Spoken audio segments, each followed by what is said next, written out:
बताते हैं, सीमा वही पहचान नहीं, इसका क्या मतलब है? इंस्टाग्राम पर 9 बार यूजर नेम चेंज किए गए सीमा की तरफ से। यूजर नेम बदलने के पीछे की क्या वजह थी? सवाल ये खड़े होते हैं। आपको बताते हैं कि वो भारतीय न्यूज एजेंसी को फॉलो करती थी, एएनआई को फॉलो किया करती थी। सीमा भारत की खबरों में इतनी दिलचस्पी क्यों लगती थी, ये सवाल है।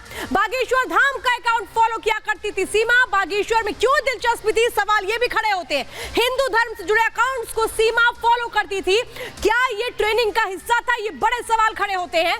तो सवाल ये भी है कि सीमा को क्या ट्रेंड किया गया था जिस तरह से वो तमाम कदम उठा रही थी। और आइए अब आपको बताते हैं, सीमा आखिर क्या भूल गई और उसे क्या याद रहा? क्या जानबूझ के वो कुछ भूल गई? क्या जानबूझ के कुछ छिपा रही है? ये बताती हूँ। अंग्रेजी, उर्दू, हिंदी भाषा की जानकार है सीमा।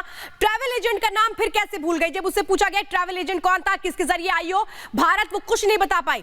हिंदू धर्म की ढेर सारी जानकारियां हैं, ट्रैवल एजेंट्स की जानकारी नहीं रखती है। कई सोशल मीडिया अकाउंट्स हैं, जन्म तारीख सही कराना भी उसने मुनासिब नहीं समझा क्योंकि वो भूल गई थी। भारत आने का प्लान उसने बनाया था, लेकिन मोबाइल टूटा कैसे इसके बारे में वो नहीं बता पा रही थी। इसीलिए मैं बता रही हूं, क्या वो भूल गई, क्या उसे याद रहा?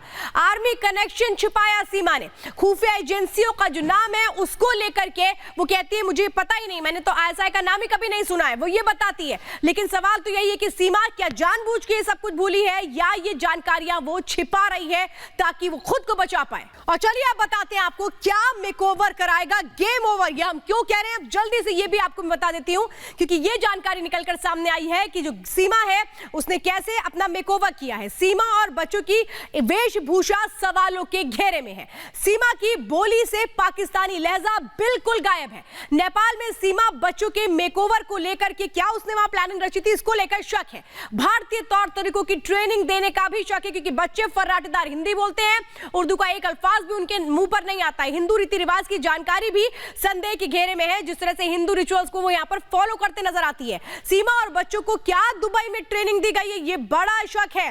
जिस तरह से बच्चे अपना नाम हिंदू बताते हैं, एक बार भी उनका नाम जो पहले था वो उनकी जुबान पर नहीं आता है, जिस तरह से वो एक के बाद एक हिंदी बोलते हैं, ये कई सवाल खड़े करता है कि ये सब कुछ क्या ट्रेनिंग का हिस्सा है? कोई इंसान अपनी परवरिश को, अपने नाम को कैसे भूल सकता है?